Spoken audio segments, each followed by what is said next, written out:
These are the remains of two of my two Hubsan X4 107Ls. Really good in terms of learning to fly indoors, really fragile in terms of both the arms and propellers. So I've banged them both up and stopped flying them. And then I heard about the idea of whoops that would take these size motors. So what I did, I bought a Beta FPV 75 frame, which is this thing here. And what I've done already is pop one of the broken motors, the bottom fell off it, just to make sure that it will fit, and it will. So the next challenge will be to take the flight controller board from one of these demolished Hubsans, and I've got two to choose from, and pop it in and see how we go. The reason I'm keen to do this is because the Hubsan X4 works brilliantly with the jumper. I've got good control of that. So that's the next project. I'm not sure how I'm going to go because the wiring on these old Hubsans is very, very fine. But I have managed to transplant a couple of motors from the totally demolished one onto the other one successfully. So that gives me some hope that I'll be able to pull it off. If I don't get the LEDs across, it'd be a pity, but it won't worry me.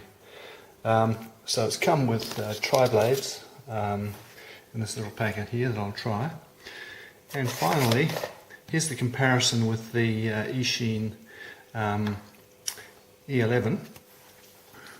So this one I've kitted up with my lightweight whip antenna generic FPV camera that works a treat. And there's the new frame for comparison.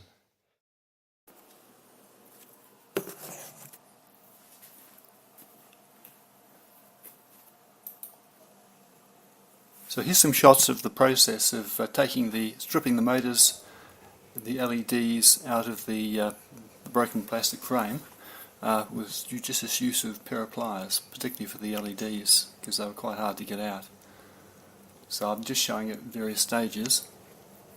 You notice some insulation tape on there already. That's the two motors I've already moved across from the totally broken Hubsan to fit this one out. So I just took my time, and there it is, looking like a frog dissection. I've finally got the flight controller board out, the motors and the LEDs. At this stage everything seems to be intact. And here's a test fitting just to lay it on the frame and put the motors in. The motors of course are going to go from the top, and I've got to sort out the wiring. And here once again I'm using plastic cards. This time it's a health benefits card that's expired, to cut it to size as a base plate to attach the flight controller board to. So here it is, it's screwed on. I've got holes drilled through it so I can take the leads for the motors and the LEDs down to the bottom, and the wires are all cut, ready for soldering.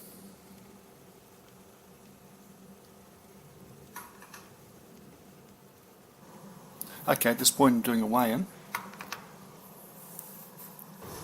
I had to leave a bit of an air gap between that base plate and the flight controller board to avoid overheating, which I did.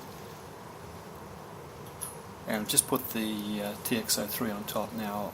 I'll use something with a whip antenna that's a little lighter, but it's only, the basic unit, only 1 gram. Yeah, it's pretty light, 34, 39 depending on what state it's in. So for the first trial I've fired it up with the original Hubsan controller, and what I noticed straight away is when it binds the lights continue to flash rapidly, which is normally a low battery alert, but it seems to do that all the time. So I'm not quite sure what that means. It doesn't much matter with a whoop because it just starts to descend gently when the battery's done. So at first it was a little bit sluggish, but I noticed the more I ran the motors the better it got.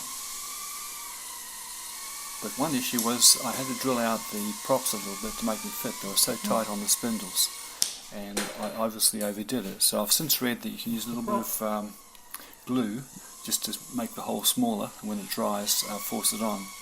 So I'll be doing that.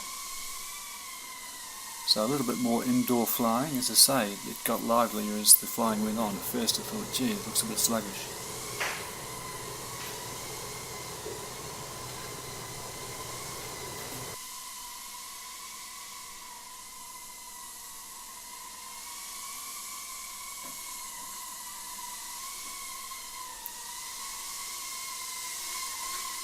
And of course I've got a bit more work to do in terms of tidying up those wires, tucking them away a bit, and putting some sort of plate over the top of the flight controller board to mount a little camera when I decide what sort of camera I'm going to put on it.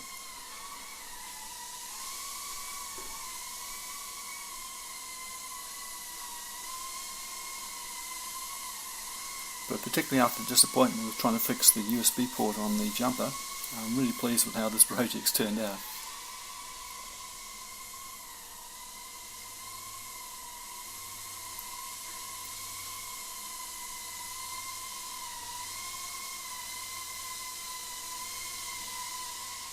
Particularly when I look at the cost of buying a genuine whip this size, they can be quite steep, around $100 mark. So this frame cost just under $12 Australian, and I already have the parts from a couple of Hubsans. So it's a cheap, been an inexpensive way to a larger whoop, while making use of a couple of broken quads.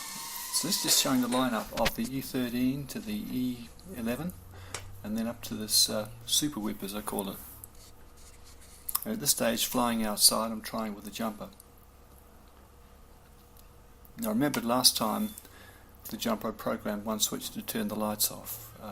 That'll only come into play once I've got the camera on it and I don't need them.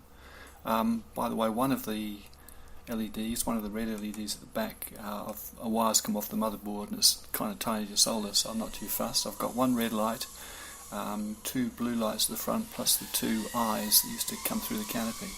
So it's still quite colourful. And on this still day outside, it's plenty of power to fly around. So once I've sorted out the props and got a bit more confidence I'll stay on, I'm going to have a lot of fun with this.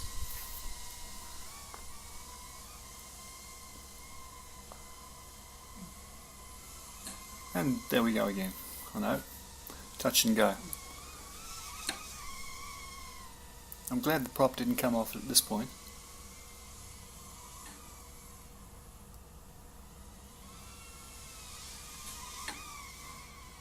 And there we go.